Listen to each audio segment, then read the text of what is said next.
Good evening, ladies and gentlemen, and thank you for tuning in. Welcome to Be a Star After 50, organized by Star Media Group in collaboration with Nutrient Optimum by Nestle Health Science, where we will celebrate Malaysians over 50 who are exemplary role models in the 4 pillars, which also spell the acronyms STAR, which is S for sporty, those who are active, T for tender-hearted, or those involved in charitable community work, A for ambitious, who love to learn new skills and to try new experiences, and last but not least, R for radiant, those who take care of their health and wellness. And the topic for today's webinar is navigating transitions to thrive at 50 and beyond. So whether you're joining us via Zoom, Facebook, or YouTube, we would like to thank you for joining us today. My name is Myra Baiti and I will be your host today. I'm a freelance MC, a public speaking trainer, a former journalist and social impact project manager for STAR's award-winning investigative journalist team, Rage. All right, so enough about me. Let's think about how we like to reminisce quite often about our younger days, right? When we feel impervious, almost immortal. However, as we do grow older, our body requires more care, especially constant, consistent, and a balanced nutrition. Nutrient Optimum helps to address these nutritional gaps with a rich and creamy taste, so you will enjoy taking it in. Nutrient Optimum is a complete nutritional supplement which contains whey protein, prebiotics, and up to 27 vitamins and minerals. With the right nutrition, you can stay protected and live long to continue doing the things that you love. And we want to give you a chance to try this supplement. So if you look at the top right of our screen, you will see a sign that says participate to win. So take note, and by the end of the session, you can be a part of a contest and stand a chance to win a jute bag, our Nutrient Optimum, and a shaker. So now I'm going to tell you what are the 5 key benefits of why Nutrient Optimum is an ideal choice to fuel your nutritional needs. This is going to be important later if you do want to stand a chance to win the prizes, all right? Number 1 is that it gives you an energy boost for the days where you just feel tired. Number 2, it gives you more strong muscles so that you can continue power walking your way to success. Number 3, it increases your gut function, which is also very, very important for good body functions. Number 4, to support your body's natural defense. And number 5, last but not least, strong bones. All right, so that's number 1, energy boost. Number 2, strong muscles. Number 3, gut function. Number 4, support your body's natural defense. And number 5, strong bones. And if you did not get that from what I just said, do not worry. Just check out the next video and you'll be fine. Young man, hurry up, please. When we maintain our strength and energy, we live with vitality, going through our daily routine with ease. And it all begins with the complete nutrition of Nutrient Optimum. It has whey protein for muscle building, pre and probiotics to improve gut function. Nutrient Optimum, optimum strength, optimum living. Introducing a brand new look with the same complete nutrition you know.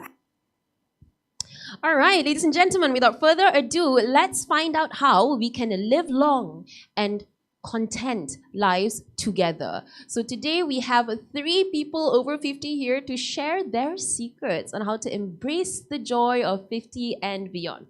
So let me introduce to you our star speakers. Ladies and gentlemen, our first speaker is Cheah, the founding president of Third Age Media Association. Mr. Cheah is the founding president for the Third Age Media Association Kuala Lumpur and Selangor, which is registered with the Registrar of Society. The association publishes a quarterly lifestyle magazine called The Senior, and he is also a chairman of the Malaysian Coalition on Aging, MCOA, and which is an enabling platform for public, private, and civil society partnerships. Currently, Mr. Cheah spends most of his time in community work involving senior citizens and orang asli. Our second speaker is Muhammad Adli Yahya, the founder and director of Autism Cafe project. So Muhammad Adli Yahya was a former executive director for the Standard Chartered Foundation when his son, Muhammad Luqman Sharif, who was 23, was diagnosed with autism.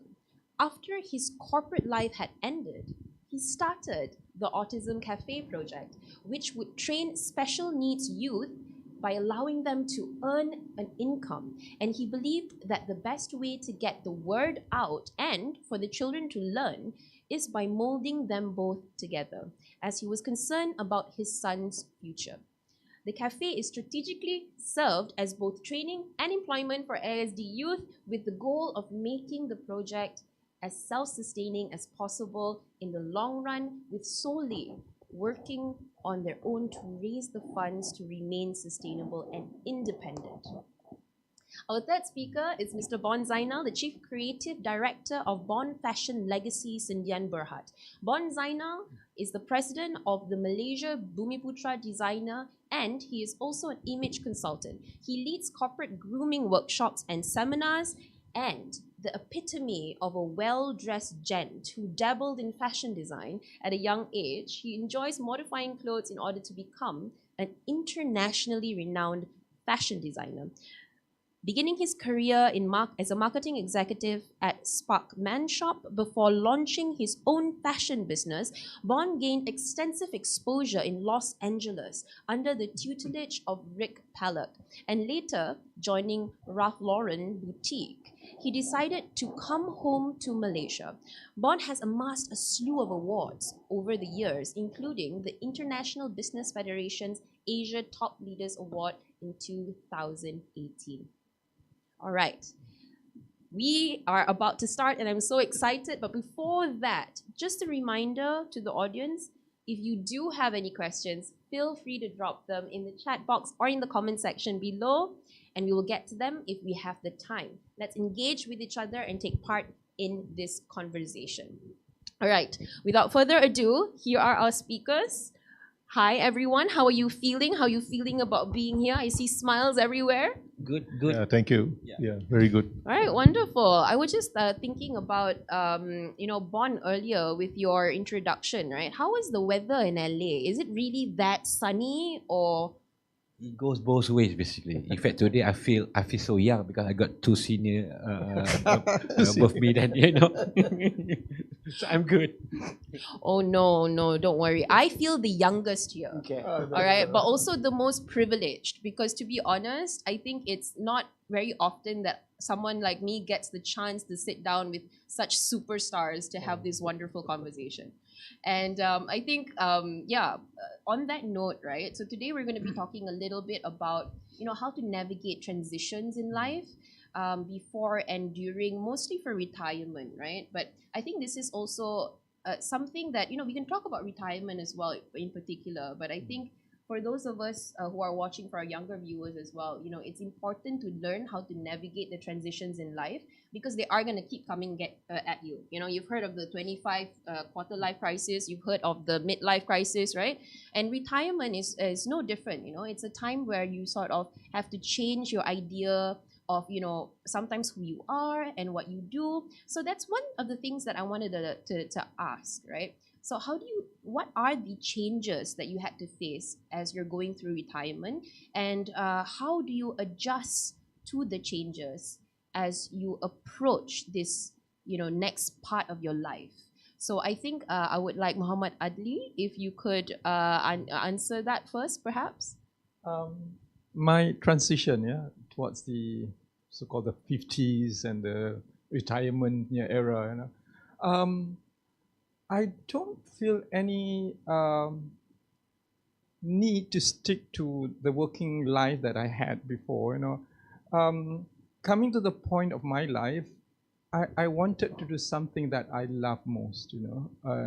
And as I said, I'm so concerned of my son's future, so I decided to do something about it. That's the period where I can focus on him, as opposed to when I was working. I can't afford to do that. You're so gung-ho with the result to be given to the board, and stuff. Sometimes it just makes you it makes your priority. You have to take it at the back side. I mean, at the back kind of thing. Not the back side. But it sort of gave me a leverage to move on with what I wanted to do in life. So I have no regrets living the corporate life. When you have the corporate life, you got this privilege of certain privilege that it comes along with your title, your work, and I don't miss that at all. I don't miss having 7 board of directors sitting in front of me asking questions. I don't miss that at all. That sounds daunting. So, but it gives me a leeway to work on something that I love, and thus after I retired, so-called retired, I wouldn't put it as a retirement. It's just something, a shift from something that, not that I don't dislike my work. I love my work last time, but moving towards what I wanted to do in my life. So I'm happy with that. There's no regrets whatsoever. I don't miss flying overseas and all. I don't miss having to buy clothes at the branded shops and all. I don't. Pasar Malam will do fine by me. I'm done with that. Wow, Mr. Adli, that's amazing. Especially since right now, in this point of my life, I'm kind of envious of your old self. Everything is shopping, traveling, that's wonderful. But on that, right, I think in terms of switching, right, because I think the corporate industry is, there's this idea that the corporate industry is kind of like, sort of like very competitive, high moving, really fast paced. And then, to then switch to your own business, right? Yeah. And a business that comes from your heart. Right. During that period of time, were there like some things that you had to sort of get used to? Doesn't have to be serious, it can be something funny also. Honestly, I don't miss the corporate life at all. I don't, It's just when I reached a certain point of my life, which is the 50s, you kind of look into your life in a different manner. Those days, as I said, I was chatting with a friend of mine. You're so obsessed with numbers. You're so obsessed with success. It has to be related to numbers. You hit 1 million ringgit punya, what do you call this, budget and stuff. But to me, when I reach certain stage of my life, success doesn't really translated into dollar and cents. At the moment, I feel happy if our boys is able to do something that they aren't able to do before. It is not dollar and cents, And if I'm happy that I have managed to change their future. We have one boy by the name of Honki, just to get you the story. When he came to our cafe, he was so negative. And negativity, when it is materialized by autistic individual, it will be very hurtful to you because they're very honest, It's like, but slowly, we train him and all, and now he is an executive in a data entry company. From zero, he was so negative. Now he is an executive. It's amazing. That is not, I don't concern with dollar and cents, but I am more concerned in able to change their future. So the priority is different now. It's not all about money. Now it's about human being. And I'm pleased. I'm so pleased with what I'm done.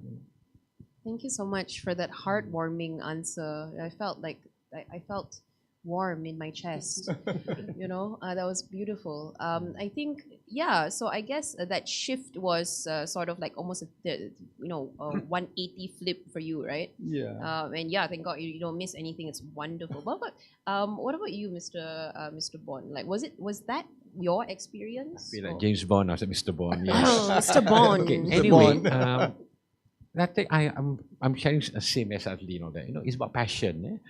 I remember when I was young, I was like, hey, 40, dah tua lah, you're getting old, I mean, like, look at that guy, he's old. Now I'm at that age, and then, hey, I feel more younger. And then, of course, in my industry, being in the fashion industry, you have to be current. And you have to be ahead. You have to be you have to know what's going on. That's what drives me. Okay, and of course, for me, transition, adaptation, making changes and all that. Even retirement, to me, retirement is changing the new tires.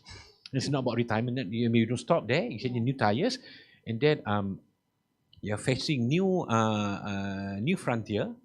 I think as long as in Malay we say biar just dikandung badan, you know, still moving forward. You know? Oh, I didn't know that. Yeah, Thank you. still I learned moving something forward. new today. Yes, and then in terms of industry again, fashion industry, they're always young, always ahead. You know, so for me, being one of the senior industry, I have to be in the game.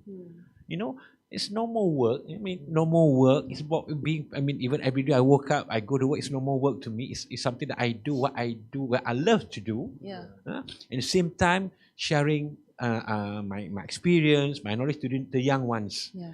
I mean, doing that enough, it makes make you feel good about it and make you feel younger.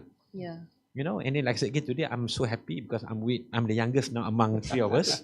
You know, and that you know, just keep on going. Jangan don't feel like oh I'm already born. You know, no, it's okay. So you know, so I always believe in that. You know, always keep on moving, and then make the best out of it.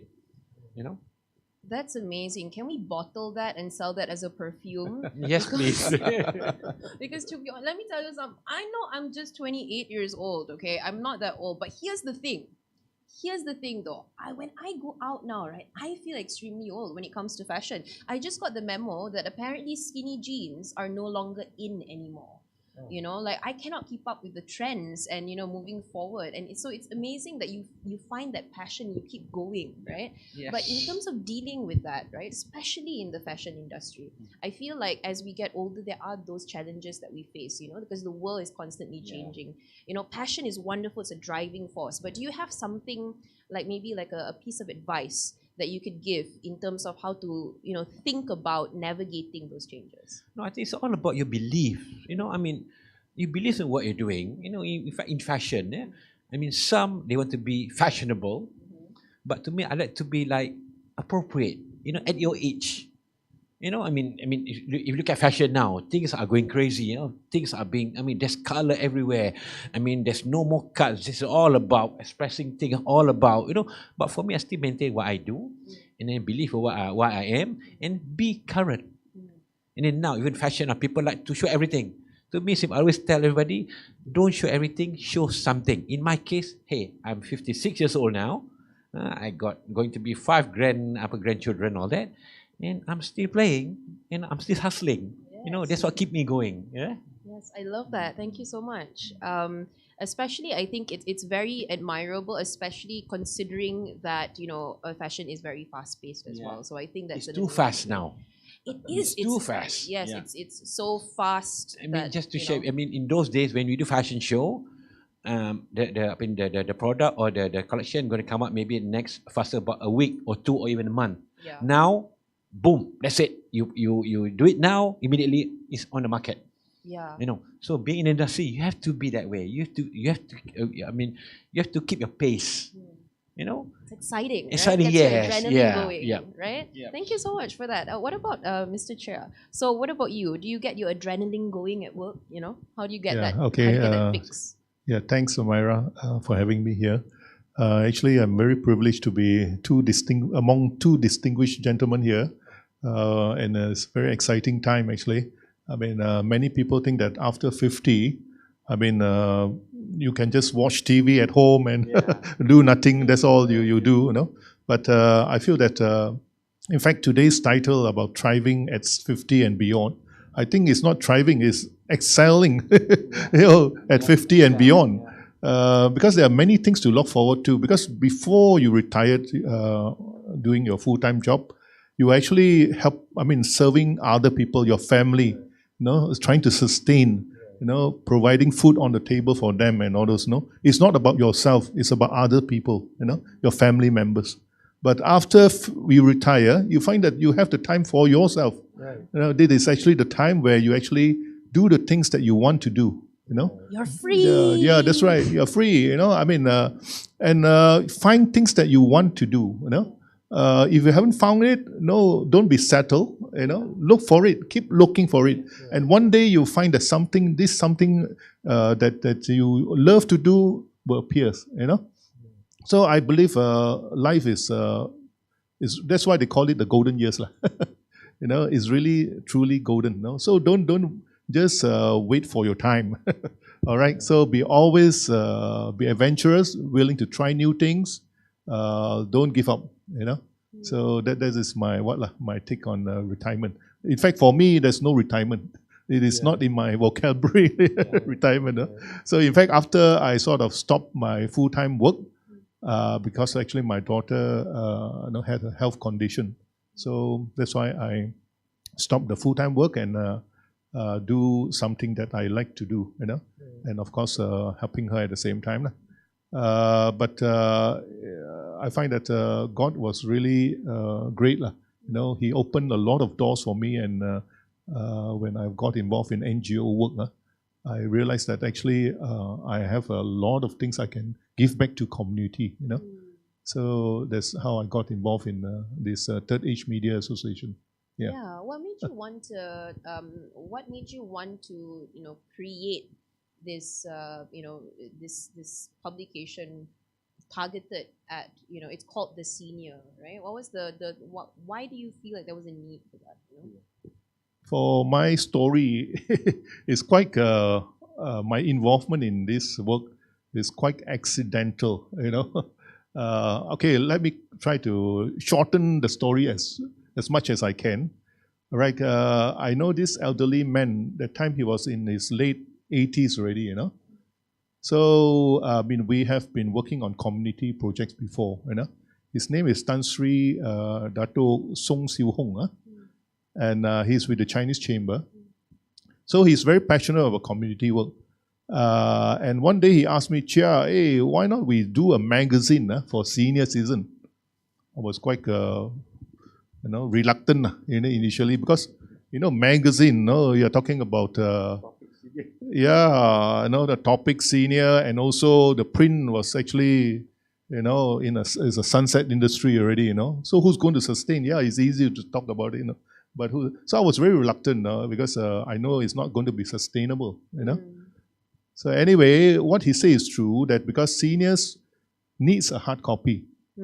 Because for them to use a handphone or computers to read, it can be quite challenging for them, because of the font size and whatnot. And anyway, seniors are from the old school, they like the feel of the paper.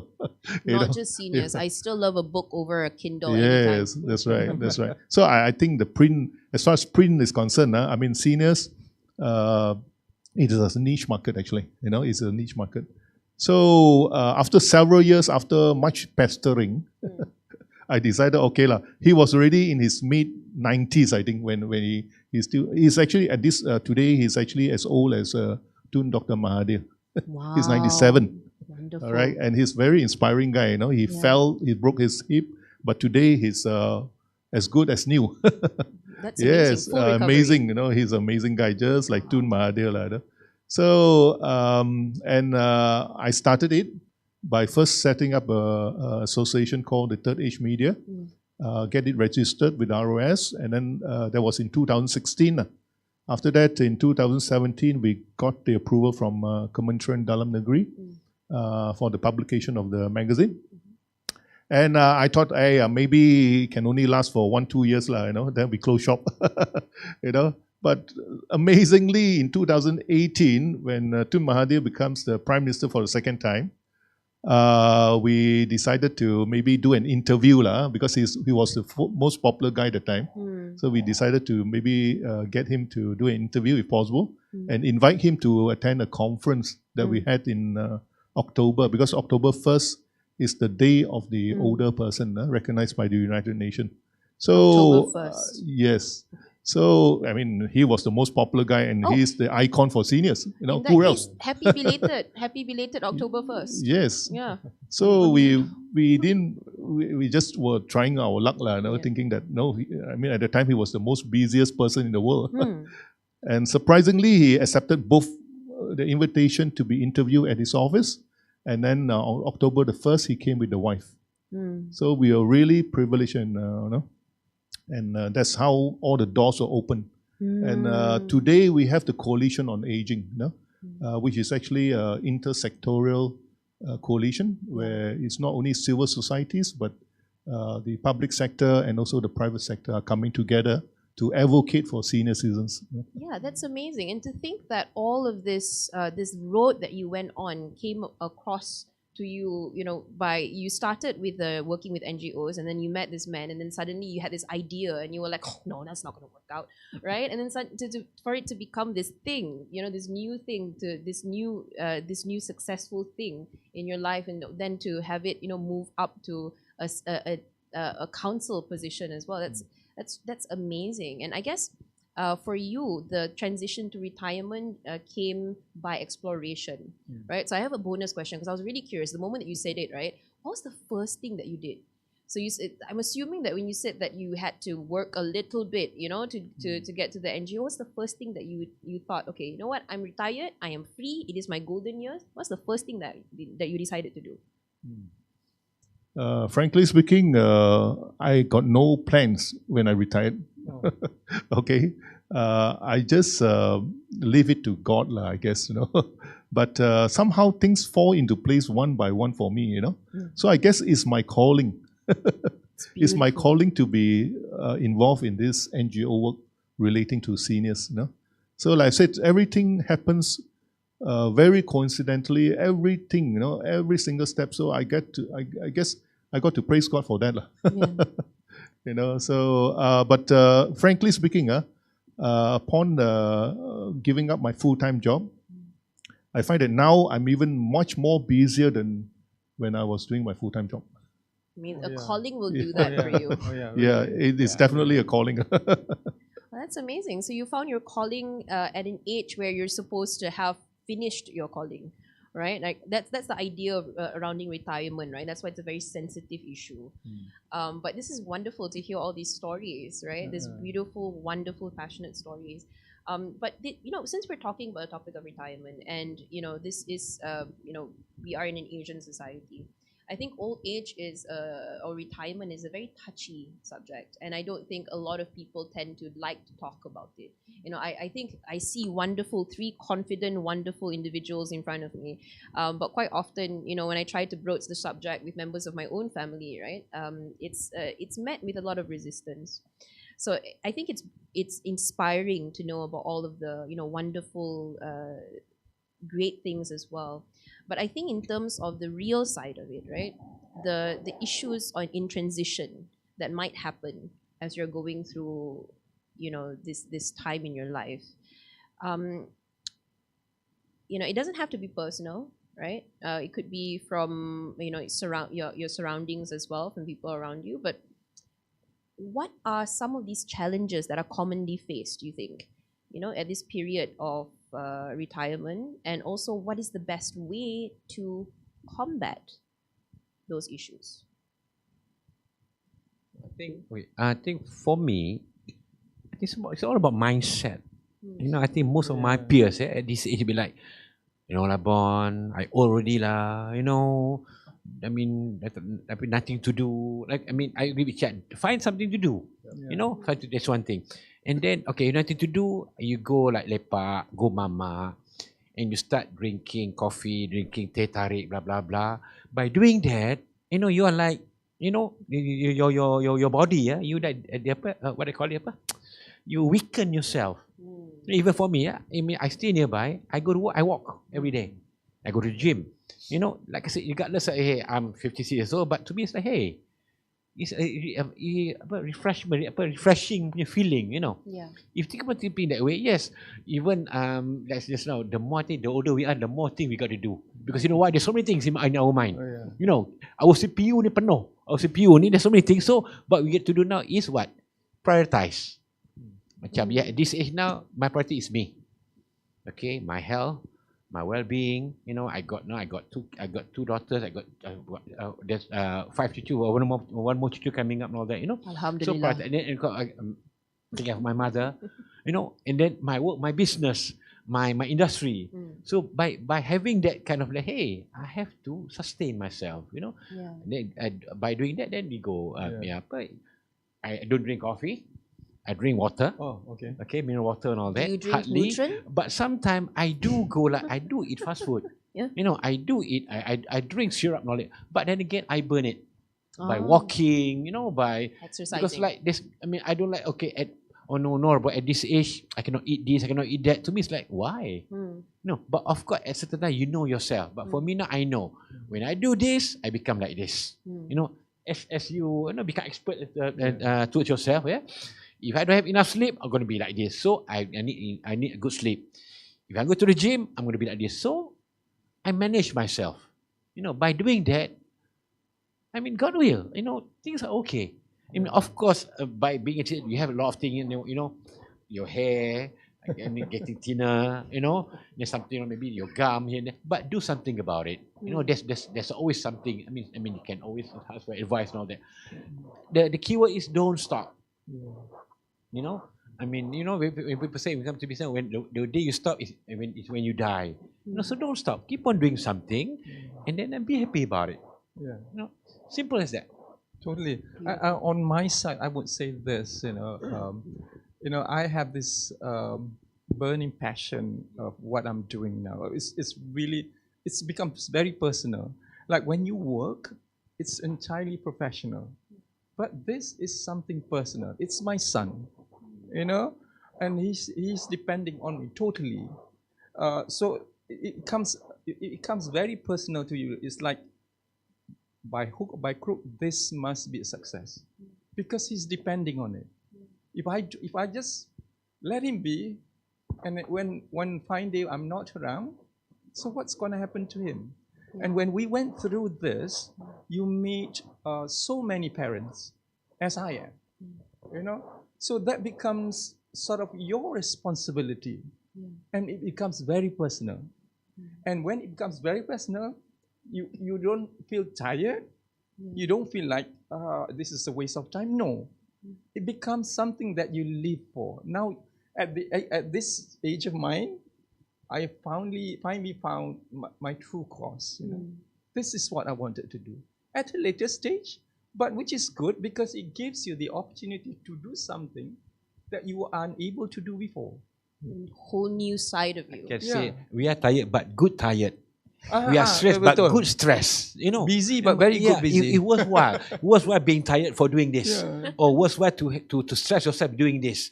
It's a result. It's not about the other way around. Oh no lah, stress lah, tired lah. Well, we're gonna get tired anyway. Right. But a good one. I mean, doing something. Sakit tapi gembira, I think. So like tired but happy. Yes. Yeah. But don't push yourself, okay? Don't push We have yourself. our limits lah. Yes. I think one of the best thing to do is actually to give back to community, Yeah. because I mean earlier on is all about other people, I mean about yourself and your family, but now this time is why not make use of that time with all your experience, your knowledge and all that. Give it back to community, not sitting down watching TV and all that. So I think it's very fulfilling. It's about the soul. That's why getting healthy is very important. If you don't have health, you have nothing. You cannot do anything that you want to do. If you're bedridden and all those. So that's why our magazine is about promoting healthy and active aging. And it's a very important thing. Not only healthy and active, but also productive. You can still be giving, putting in your effort for the community and all those. So it's very important. These are key things. That's why in order to retire with dignity and in comfort, you must make sure you not only have good health, but you must have enough savings for your retirement.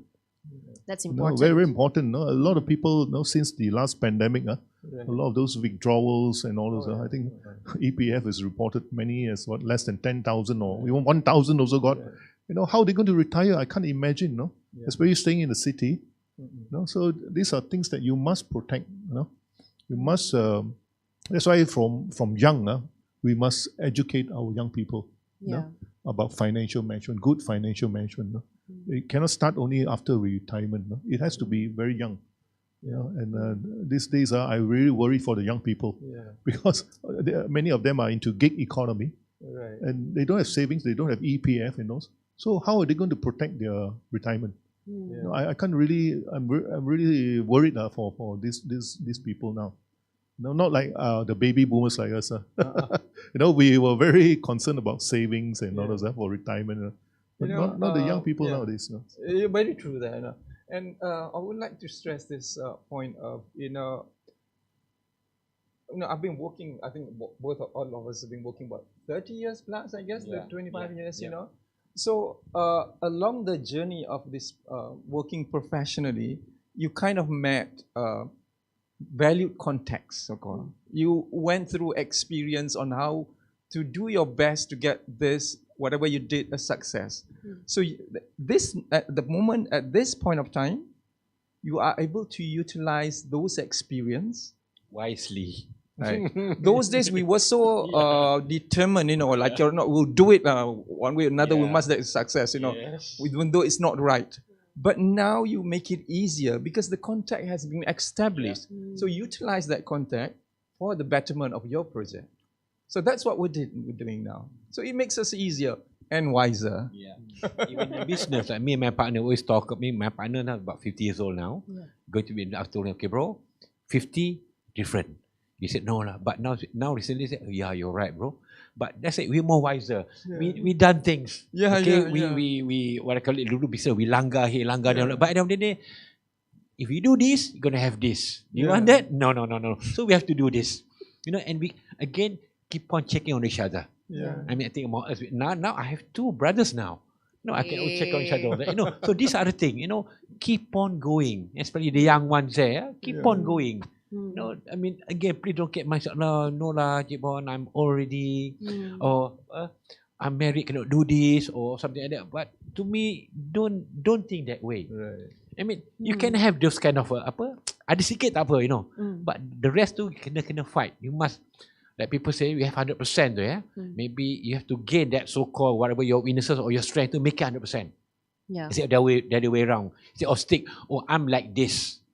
Instead of say, hey, I want to do like this. Why not? I can try. Right. If it doesn't work, okay lah. At least I try. It's always, oh no lah, I'm not like this, Rabon. I'm not used to this. Get used to it then.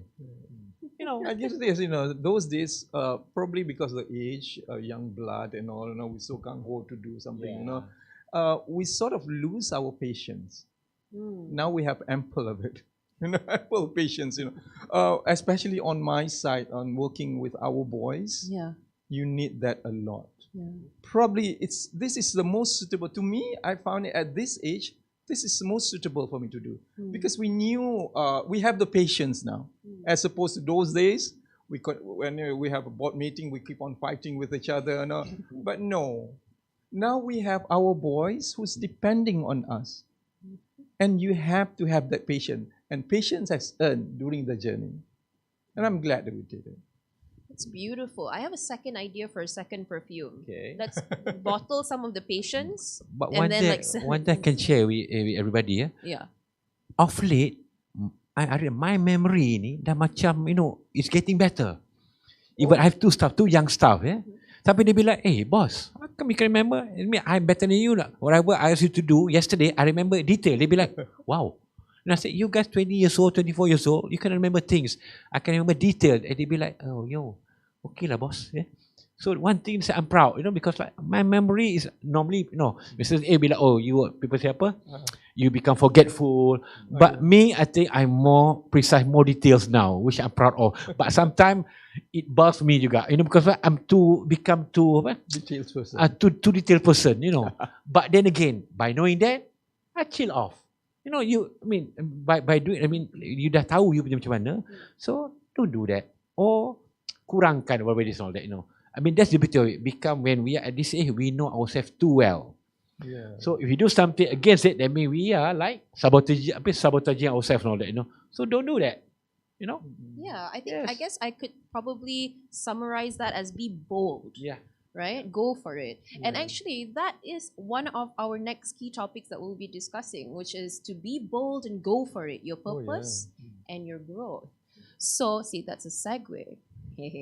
So the project is, the topic is, right, in this situation, right, I think being bold has paid off for each one of you, going with your heart, continuing on full stead and then being open to receiving your purpose as well. So I think, and not just to receive it, but to go for it as well. So I guess, what is this relationship between that, like between being bold with your life purpose and with growth, right? So the one part is being bold with it and going and saying, okay, yes, I want to do it. But then there is that relationship with growing into that path, right? So why is this important? Why is this important? What is the relationship with these two things, and why do you think it's important? Is it important to you? Maybe Mr. Cheah? Yeah, I think, of course, in anything that we do, we have to be confident of doing it. I mean, we shouldn't be scared of making or taking the next move. We got to be adventurous and never fear.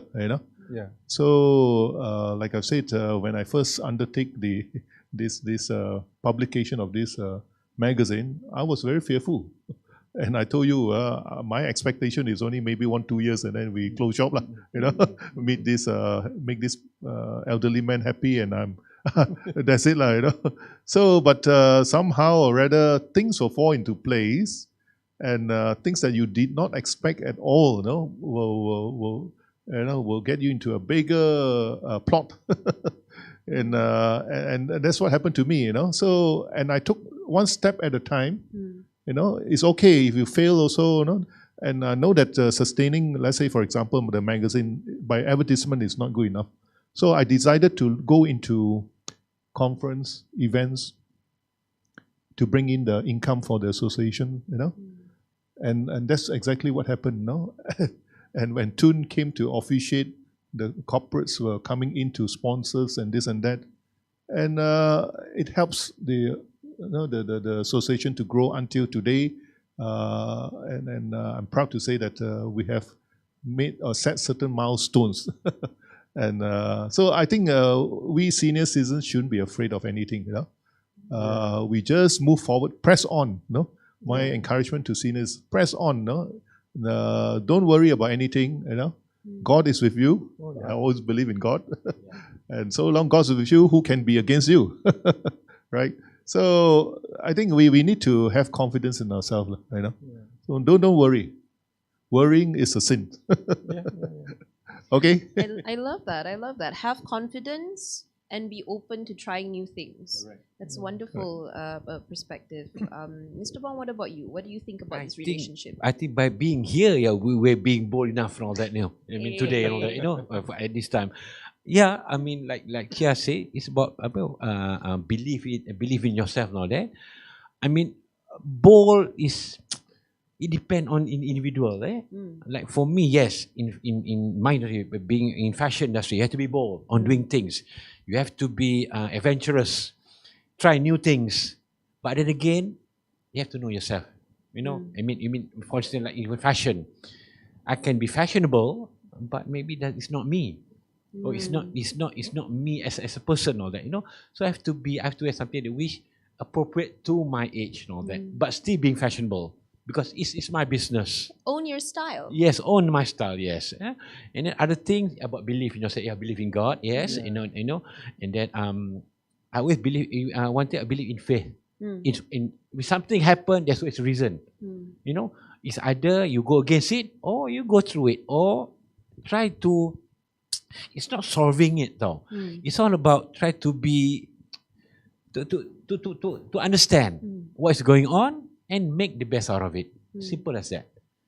I love that. So a mindset, but in a different way, which is like to think of challenges as opportunities to grow, perhaps. I mean, at this age, yes, we have our limitation. Even for instance, like some of my friends, they like to go like hiking, mountain climbing, blah blah. I say no, that's not me. I mean, I know myself. Or some like to do. I mean, there's a lot of things now, kickboxing, all that. Even gym. I go to gym every day. But sometimes I know when I'm tired. No, I don't go. I rest. For some, or just because you want to keep up, so-called to the whatsoever and all that. I have to go gym every day.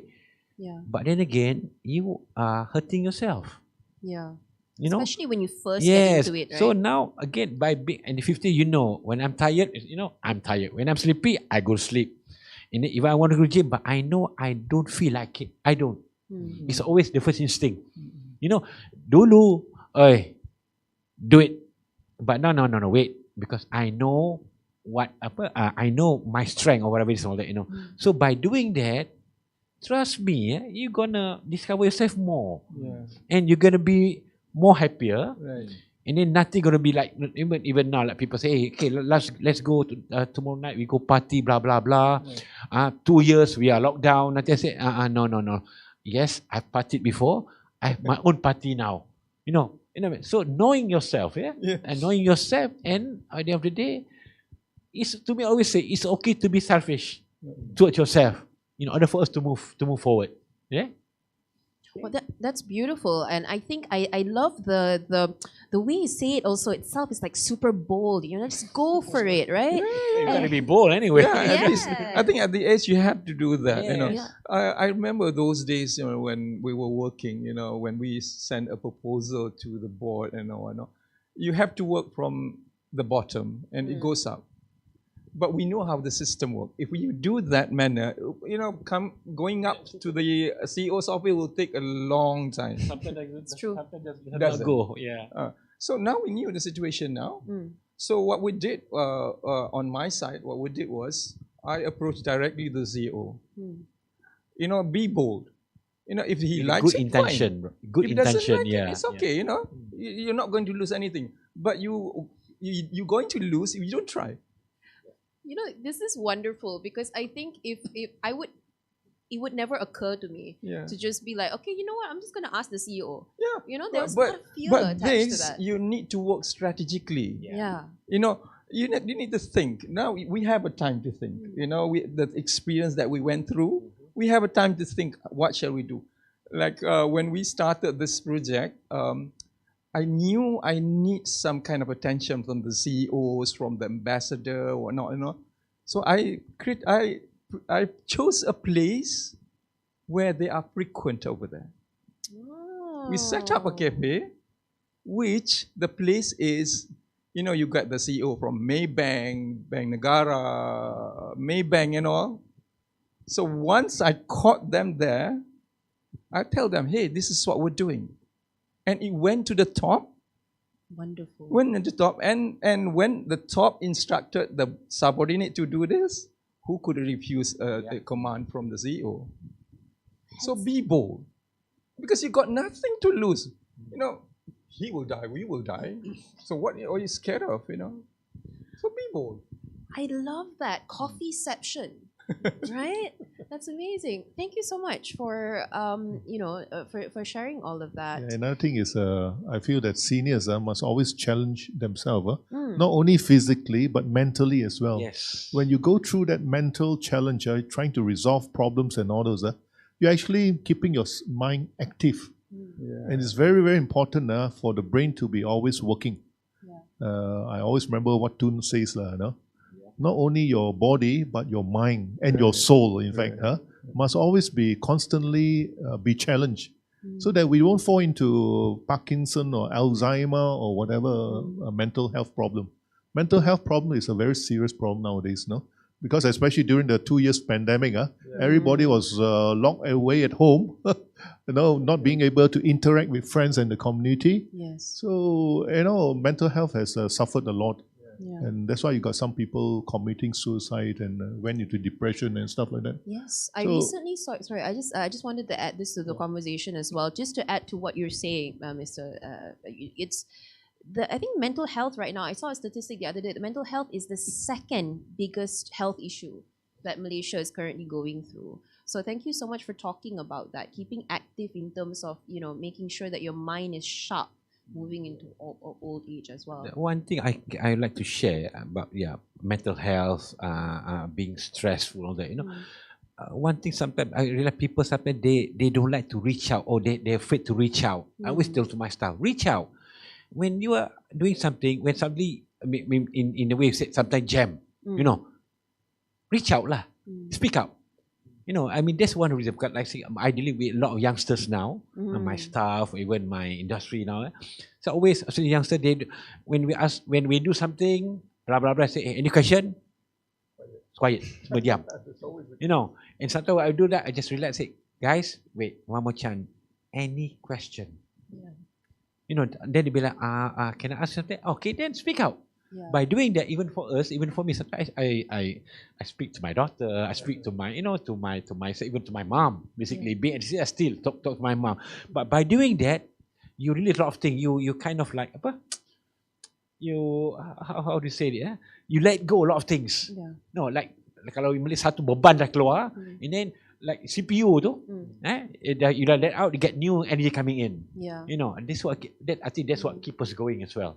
Yeah. Yeah, I think that's beautiful to talk about as well. But also, I think you brought up a really good point about wanting to ask for help and speak on and ask questions about it as well. Yeah. And I think in terms of mental health in particular, like Mr. Cheah, you brought up, is the idea of Alzheimer's and particularly for the over 50, right? This kind of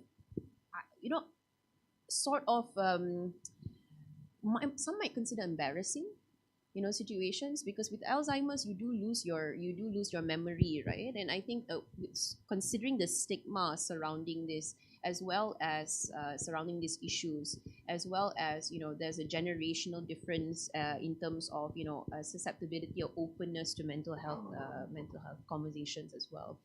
How do you think what do you think that an individual who suspect they might be going through this, right? What do you think they can do potentially to reach out and get help on this issue? And I think I would address this question to Mr. Adli. I would say this, if you're talking of my scenario with parents with autism, sometimes the stigma is such that they felt this is kind of a curse to them. This kind of embarrassment to them. It is not. It is not a curse. It's not embarrassment. The bigger picture is this. Think about what happened to your son or to your child if you don't take action on them. Because their future basically depend on your action. If you don't do anything, there goes his future.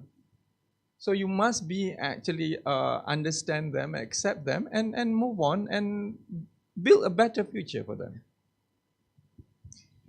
I think that's a beautiful thing to say, and I think a very important thing to say right now, especially since we're talking about post-pandemic and isolation. I think amongst I think the elderly, there was a statistic that came out that the isolation got worse, right? And I think in America, if I'm not mistaken, don't quote me on that, but in America, if I'm not mistaken, there was a program where Gen Z individuals would then have housing together with the elderly. I thought that was pretty amazing. That's wonderful. Yeah. But what we did at the cafe, we actually got senior citizens to come over at our cafe.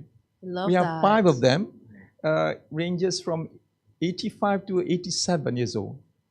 They came in, do stuff, making meal packs to strangers in need, together with our boys. That's a wonderful time to spend, and a very productive time.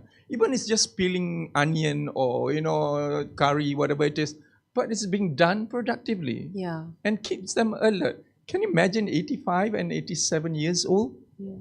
And our boys loved it, So there it goes. We have created something positive out of it, I think having said that, I hope this project will continue on and on, till the end. Yeah, no, I think I love that actually. I think we need a lot more programs like that, going in the future. And the fact that, we have shining examples, not just in the 3 of you and also your work, right? But the fact that we're discussing this and talking about it. And soon we will be opening up to our Q&A session in about, I think, 8 to 7 minutes. But before we move to the Q&A, we have a few questions that are very interesting things that we can start to discuss with each other.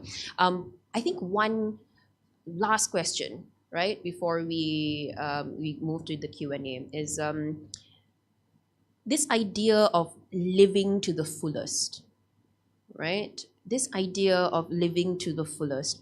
What does that mean to you, and how do you put it into practice in your daily life? 3 ways in which you put it into practice in your daily life. What is it? So like living life to the fullest. What does it mean, and how do you put it into practice every day? For me, this is what we are doing now. Okay, of course, after this, going to be more challenge to us. We are really here, really set the standards and all that. Okay, and then number two to me is to discovery. I can I mean, during pandemic, we locked down. You know what I do? I Google. Talk about things. Sometimes like even said, hey, I got headache, and then you Google why headache. Then you see all the answers there. You discover things, Or suddenly I feel like something I got migraine or something in my feet. You Google it. You discover things, and at this age, active in social media. Keep that what do you call it, that level to be with the rest and all that, and then just keep on discovering. That we keep, like I said, you exercise your mind, you train your mind, and then of course your soul as well, because you know new things. In last time, those days, if you have something or you got a toothache or you got something wrong, I mean, you feel something in your, you don't know what to do, or even you ask your friend. But now you just Google it. Yeah. What should I do? And there's references there, what to do, how to do that. Yeah. So that's what I tell all, the young ones, do something useful. Social media is the best thing now. I'm even now I'm TikToking now as well. I say, why not? Why not? Would you like to promote your TikTok account? Yes, it's my name, Zainal Harun. That's it. All right, you heard it these here are the first. thing, just keep on going, and then like I said, when we stop, and when we only stop when we die. I mean, that's me. Yeah, that's amazing. I like that. I love the fact that you talked about finding information online as well. Although I do have to caution, it's a funny story and a real one. I got a new mole on my arm. I did Google it and it said that I had cancer. So I think maybe with certain sites, you do have to be a little bit careful about the information. Like I personally get anxiety when I start to Google my symptoms. I'm like, oh my God, is it cancer? Is it So I think it's a good place to start. And then I think it's also important to see a nutritionist or go to your doctor as well. Expert advice as well, yeah. Yeah, thank you for that. I love that. And okay, so I think Mr. Cheah? Yeah, I think most important is don't limit yourself. It's all in the mind, If you think that you can do it, you can do it. If you think that you can't, you won't be able to do it. It's all in the mind. It's a matter of the mind, So it's mind over matter. We need to be strong in our mind, how we think. And it's very important that you keep on learning continuously. Don't think that, life after 50, we stop learning. In fact, I myself, a few weeks ago, I attended an innovation and technology 5 days conference in Penang, organized by PCOM and the state government. Because I want to learn. I want to improve myself, Even I may not be doing those things, but, I want to know what's happening, That's why this... I like what Adli, Ms. Adli was saying about getting seniors involved with the young people. So that's why we are promoting also what we call intergenerational harmony. Yes. Between the young and the old, because we can learn from each other. The young are good in technology and social media, whatever is it, those IT stuff, while the old can impart their wisdom and knowledge and experience to them. So we can learn together. And it builds that community spirit of learning from each other. I think it's very important, and it builds a very good positive culture also at the same time. So that's why even in retirement villages, they are talking about this intergenerational retirement villages, where you have dual key, where they stay together with their children and their grandchildren. They are accessible to them easily. That's what Singapore government is doing also. There's HDB flats is surrounding the seniors' retirement homes and all. So I think it's an excellent idea when we have this interaction between the generations. And we got to do that, because you can see that if not, the young people are further moving away from the elderly. There's no longer what we so-call, the filial piety, remember? We used to respect the seniors and listen to the seniors. But nowadays, even our own kids sometimes don't respect our own views. So we have to be very careful about this, and we need to rebuild back those old values that is so important to us, the Asian values, that we so cherish, you know. I think it's very important because if not, if they don't have a good foundation in religion and all those, we will lose them one day, you know, we will lose them. So always get these young people closer to us. You know, we need to work with them, you know. Yeah, I love that idea, and especially since you brought up the HDB flats. Singapore, Yeah, so I knew that they did that with different income brackets. I didn't know they also did that with different age generations. I think that's a very interesting model to look at. But also what you said about learning from each other, and I love that because I think you described me like 3-4 years ago where I was always constantly rebelling against my elders because yeah, you know, like you said earlier, right, when you're young you want to do stuff, you want to ram your head into the board, you know, like, and I was, you know, I went through that as well, but recently, you know, I've had more conversations with my mom and you know, with the older members of my family, and it's really beautiful, you know. Sometimes yeah, it is beautiful because in the end of the day, the common thing that you have with each other is that love that you have for each other. And it's just sometimes the way that you communicate that love is different, right? It's like, yeah, stop sending me WhatsApp messages, you know, but then it's the reason why you do it is because you love them, you want to keep, you want to talk to them, have conversations with each other. So I think both sides can benefit from having those conversations with each other. So I love that you brought that up. Thank you. Values. Yeah. Because I saw a video not too long ago that there's a school in Australia, a primary school, and they built a retirement or nursing home next to the school. Yeah. So these seniors will go to the school to teach these children, no? And the children will learn from the seniors, no? So the seniors also feel useful. Yeah. And they feel that every day they wake up, there's something productive they can do. I think it's a wonderful idea if we can build schools near nursing homes or whatever, you know, and the seniors are willing and healthy enough to go and do some teaching or whatever. You know, I think it is so good. This symbiosis, like, you know, symbiosis. That's yes, the correct word. You know, of learning from each other, helping each other. You know. It's a wonderful experience, I think. We had at the cafe, just to share the story, you know, the kuih angku. The Nyonya kuih angku. That sounds delicious. Oh, it is. And what we did was we called this one quite senior lady, you know, come over to the cafe. And the whole bunch of us, you know, the ASD individuals, us, you know, we came to with her and we learned about how to make kuih angku. You know, it's an ancient punya kuih, but you know, you managed to transfer that to the young generation. So it has done a kind of a win-win situation. She's imparting her knowledge to the younger generation. So that's beautiful, you know. Yes, especially when it involves food. We need to do this more often. Come over to the cafe. Oh, definitely. Now that I know that, you know, it's a wonderful place where you can have intergenerational conversations and rare Nyonya food. I mean, I don't have to go to Malacca now anymore. Malaysian Tourism Board, I did not mean that. Everybody, please go to Malacca. But if you don't have time to go to Malacca, we can go to the Autism Cafe. Sure.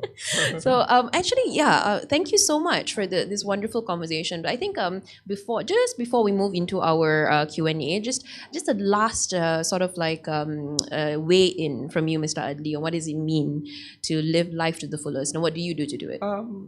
I think just to put you in a scenario where I'm living my life to the fullest through the kids, through the individual with ASD, you know, because teaching them that and I have managed to open up doors of opportunity for them. They are now be able to live their life to the fullest. You know, for a good example is this, you know, for my son, when we went to the cafe, I didn't drive. If I drive, it will take me only 10 minutes. But I refused to do that, knowing that he wouldn't have feel the life, living the life, you know. So instead of driving, I walk, I took a train, I took a LRT, I took a bus, and he's experiencing those kind of life, like us. Wonderful. So if he managed to do that, I'm the happiest person, and I think I've lived my life to the fullest. I love that. Thank you so much. And that's quite interesting because that does wrap up the panel discussion portion, but that does tie in with this idea of our first question. This idea of activities between not just the old and the new, the young and the elderly. Sorry, The seniors. Yes, the seniors and the juniors, right? This kind of relationship between the two. We have a question here, and it's how can we change society's mindset that elder people need ongoing activities as well and not just left at home? So I think this is interesting because there is a belief in society where, when you're retired, the only thing that you're doing is taking care of your grandchildren, right? So what are the things that you think that, we've talked a little bit about what, you've individually done as well to help this, but I think in society in general, right? What do you think we can do to encourage this idea that, that you can still rock it, in your when you're elderly? Any ideas? No, I think, remember the old days, always like when you're old, okay lah, retirement home. Sent to, rumah orang tua. I mean, to me, first and foremost, the person who is like the senior must, I can say, no, I don't want to go to retirement home. I want to do something. Because by doing that, because the mindset, okay lah, we are old, we have to go to that, we have to rest. You go back again to question number 1 just now. You have to stop feeling that way. Or regardless, or unless some of us, maybe they tak sihat, they got some sickness and all that. But the healthy one, the older you are, the more fighting, at a more fighting spirit you are and all that. By doing that, there goes the mindset. It's not about the person, the one who retire. It's all about the mindset as well. That's from me lah. I love that, and I think it's one thing that has been consistent, right? So I see that we've talked about this, right? Changing the way that we think, right? It's not necessarily what we think that we can do or what should be done, but rather what we want to do. So I think that's beautiful. And in terms of that, I think we have another question here as well, right? In terms of focusing on what we want to do. Mr. Adli, there's a question particularly directed at you. And it's, what's the most difficult thing in setting up an NGO? I can comment the question on this. When we set up this project, the Autism Cafe project, I specifically wanted to set up a business unit, not an NGO. Why? Because in general, if you set up an NGO, the culture is you wait for people to help you financially, business-wise. That's always the case. I've seen a lot of that. But again, I'm not saying that every NGO has that kind of attitude, So I specifically don't want to be trapped in the situation. So what we did was we set up a social enterprise, and we are a certified social enterprise. And we move on our own. We don't depend on donations here and there, because I knew if we were to depend on those kind of models, it will be kind of a short-term success. You don't know how to react, especially, you remember the case of COVID, the first COVID came in, we were 2 years in limbo, right? Yeah. So it forces us to think how we should derive more revenue to make it sustainable instead of depending on others. So that's what we did. And in fact, I can tell you now, during the pandemic time, we managed to secure, I think, the highest revenue that we have ever secured before. Wow. So it forces us to think differently because, you have to survive on your own. As an NGO, you can wait for the government to donate and stuff like that. But this one, you have to. It gives you no leeway to enjoy yourself. No, but you have to think creatively on how to derive how to sustain this project, and we have made it. So that's why I don't want to be trapped into a. I'm not saying that all the NGO are bad. But here we are. We're trying to live our project to make sure it's sustainable. So thus, a business unit by itself is the most appropriate setup, I would say so. Yeah, I think, thank you for making the distinction as well, because I think a lot of people are confused about the difference between NGO and social enterprises, right? Because generally social enterprises has been a new thing, at least, well, I can't say for the general public, but I think I found out about social enterprises maybe just 5-6 years ago. So it wasn't really a big thing, it was mostly like NGOs before. And, NGOs, there are so many NGOs that do so many wonderful things. But in the past, as a journalist, when I was interviewing, members of this NGO, you're right. The problem is always, quite often, not funding, right? So I think mindset when they have that funding, the government will help us. Yeah. That mindset is already it's wrong already, right? Yeah, it's difficult, and I think there's a lot of segments in society as well that needs. Areas that also need governmental attention. It's tough. Sorry, Mr. Cheah. Yeah, Myra, maybe I can add something because Third Age Media is an NGO. All right. Yeah, but we don't run it as a where we have to depend on hands out donation. But we run it as a business. Right. It has to be that way. Yes, you have to be self-sustaining. You have to stand on your own. Right. That's why last year, our association actually organized, together with My Aging of UPM, a conference called Capacity Building for Civil Society Organizations on Aging. And basically, it focused on 3 main areas. That is funding, governance, and activities and membership, This program is actually funded by United Nations Population Fund. Wow. Basically, we want the civil society or the NGO so-called to learn from each other, to set the so-called industry best practice so that we can learn from each other how we can actually raise funds and all those. So we want them to be self-sustaining, to be independent and not always depend on government. We cannot do that. Right. If you think you do like that, eventually you will be written off also, Right. So we must change our mindset totally, So don't depend on. In fact, this is I mentioned this elderly man called Tan Sri Song. When I first started this association, he told me, Cheah, never depend on funding charity work and all stuff. True. No, never. Very true. Depend on yourself. Yeah. I remember that very clearly. Even for me, being founder of NGO as well, the association, same thing. It's all about business. If you get support from government, it's bonus. It is a bonus. You don't depend. By doing that, at the end of the day, you be like, wow, because the terms NGO was a non-governmental organization. That's all. We are non-governmental, that's all, but we can do something else.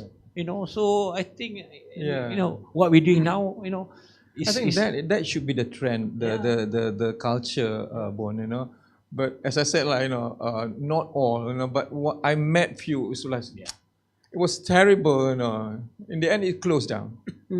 So the mindset, as I said, we've gone through so much in our journey. We walked along, Yeah. So this is the time when we set up an organization. This is the time where we impart our knowledge, and the culture has to be right. And I think the culture that we put up just now, it's totally not relying on others. It's totally relying on us, 100%. Another thing is regarding the word senior. I really don't like the word. It should be either the young at heart or the not so old, not so young. Sorry, So old give you a stigma. So it associates with negative things. So we don't want that. It's just age is just a number, as what they always used to tell us.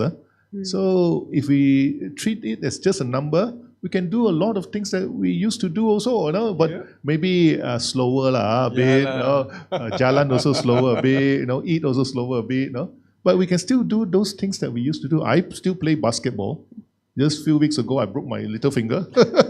No, I still do those things that that keeps me healthy and fit. So why not? No, just go for it. Don't worry about too much of this thing, but just do it at a slower pace. That's all. No, that's all. Yeah. No, like people always ask me, Mr. Paul, what's your age? I'm 56 years old. Love that. OLD, even something in Facebook, Instagram, right? By the way, how old are you, Mr. Bond? I'm 56 years old. Okay, you know what I mean? So that's what keeps us moving. Right. You know. Yeah, owning it, right? Yeah, I love that. That's wonderful.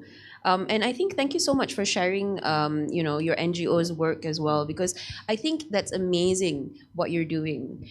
I remember talking to, a lot of people who have, good work and good hearts as well, who want to make a change, right? Yeah. But then also there's this, idea or dependencies on, all these different handouts and all these kind of things, or you can call it that, right?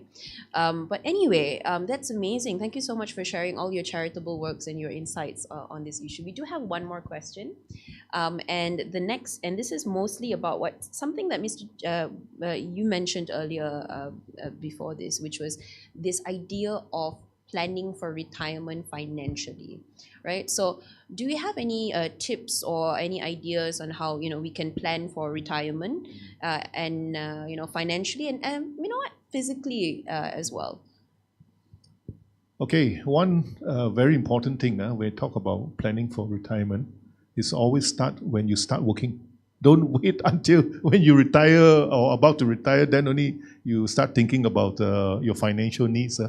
So it's very, very important that's why I've been stressing just now, that young people must think about their retirement when on the first day of working and set apart sum of money, 1/3 or half if possible, for retirement, because cost of living has skyrocketed so much. It's crazy, I mean, just telling some people just now that a tray of grade C eggs used to cost before the pandemic, just before the pandemic at Tesco, you buy it for $5.99. Now it's at least 12, 13 ringgit. Everyone can testify to that. So it is crazy. And with the years to come, I can't imagine of inflation, how much it's going to be. And the savings that you have, even you have a 1 million ringgit now, how much can it last? I really don't know. Now EPF was earlier on saying that it's 240,000 for the next 20 years after your retirement. But 240,000 is definitely not enough. Definitely. We're talking about 1,000 a month. 1,000 a month in KL, can you survive on that? Yeah. You've got rental to pay and all this. It's crazy, So there's no way you can retire. So if that is the case, you have very little to retire, please continue to work. That's the only choice you have. And in order to do that, you must keep yourself healthy. If you are not healthy, you cannot even work to sustain yourself. So health is wealth, and that is the most important thing upon retirement. You make sure you take good care of yourself, so that at least if you don't have enough savings, you can continue to work. Maybe on flexible time, or you don't have to work full time, but at least it keeps you going. So I think health is number one. Of course, financial sustenance is also very, very important. So you got no choice. I mean, working, you got to continue to work. That's why we are hoping that the government can, just like Singapore, extending the retirement age. I know it's a lot of people may not like it. Say, hey, we are taking away the jobs of the young and all this, but it's not true, because the jobs of the young and the jobs of the elderly are a bit different. So, and if we have our skills and talent, we can contribute as advisor or consultant and all this. If we don't have then we do other kind of jobs, general jobs, like what's happening in even some hypermarket and all those, employing seniors to do packing and all those cleaning and if you don't have any skill or talents. But retraining of seniors are very important. Now we are talking to the Human Resource or HRDF Corp, where they have a program called Back in Action, Seniors Back in Action, where there's a levy, the employers levy. We can tap into those levy to do training for seniors. So companies who want to engage seniors can use this fund to train them. Of course, they got to interview them to find their suitability and then engage them for the company. After maybe even set them on an internship and see how they perform. You think that they are good enough for your company, absorb them in full. Yeah, I think that's beautiful, and I think that's also something that Singapore does as well. So thank you for sharing that with us. However, we're a little bit close to the end of the Q&A session. But before we go, one rapid fire round. If you think about the audience today, like everybody who has talked to us today, if you were to have the audience walk away with just one key takeaway, what would it be? Good health. Wonderful. Good health. Mr. Bond? Mindset. Wonderful Clear mindset. mindset. Beautiful. Clear mindset. And I guess mine is be happy of whatever what you're doing. All right, there you go, happy. everyone. You have that. This is our conversations that we had with such wonderful people. So thank you so much to all the speakers for such an insightful and done, sharing right? sessions. Yes, we are. And I just want to thank you so much, Mr. Bon. I want to thank you so much, Mr. Cheah, and I want to thank you so much, Mr. Adli, for such engaging and insightful discussion. I think we talked about all that we planned to talk about and beyond. So that was amazing. I thought we just started, we just started the aging and all that, right? It's okay, don't worry. There'll be plenty of time next year, maybe, perhaps, right? We don't know. So thank you so much to everyone. Most welcome. And as we're coming to the end of the webinar, let me tell you at home more about our Be a Star After 50 campaign. We're celebrating stars after 50, and in honor of this, we are running a campaign to showcase stars like you. And if you or someone that you know, regardless of background, whose ideas and efforts have helped to transform society to improve health and well-being in older age, send in your stories before the 15th of November 2022. We have exciting prizes of up to 20,000 ringgit up for grabs. So share your story with us in 3 easy steps. Number 1, how do you join, right? All you have to do is WhatsApp us at 0379646600 and type in hashtag Be a Star After 50, all one word, and click send, right? This is for each entry that you send in. Number 2, do not worry. After you have sent in the hashtag, you'll get some instructions on your WhatsApp chat. Just follow those instructions. And last but not least, submit a photo or a video that demonstrates how you are a star. So either you're sporty, tender-hearted, ambitious, or radiant. The videos should be no longer than 1 minute. It is as simple as these 3 steps. So what are you waiting for? Submit your entries today for yourself or for someone that you know who is a star. Let us celebrate your achievements and inspire others to learn how they can add life to their years. You can scan the QR code shown on the screen on the top left of the screen, or you can go to bit.ly/beastarafter50 to learn more about the campaign. You may also click on the link in the chat box or in the comment section below, right? Last but not least, your feedback is important to us to keep providing you with better event experiences. So before we conclude our webinar, please share your thoughts with us about this webinar by completing a short survey. And as mentioned earlier here is how you can be in the running to win a jute bag, a Nutrient Optimum, and a shaker. All right, so all you have to do is, number 1, scan the QR code shown on the screen above, or you can type in bit.ly/beastarafter50-w2-survey, or you may also just click the link on the chat box or in the comment section below as well. Number 2, let us know what your thoughts are about today's session. And number 3, answer the participate to win question and win and stand a chance to win the wonderful prizes. So I'm signing out now, but ladies and gentlemen, on behalf of Star Media Group, thank you so much. And thank you once again for your participation and for staying with us until the end of the session. We would also like to thank our partner, Nutrient Optimum by Nestle Health Science, for coming with us to make this webinar a success. And if you need any assistance on any of the matters that we've talked about today, please reach out to us at events@thestar.com.my. We look forward to hosting you again and at the next Star Media Group event. Until then, stay safe and have a great day.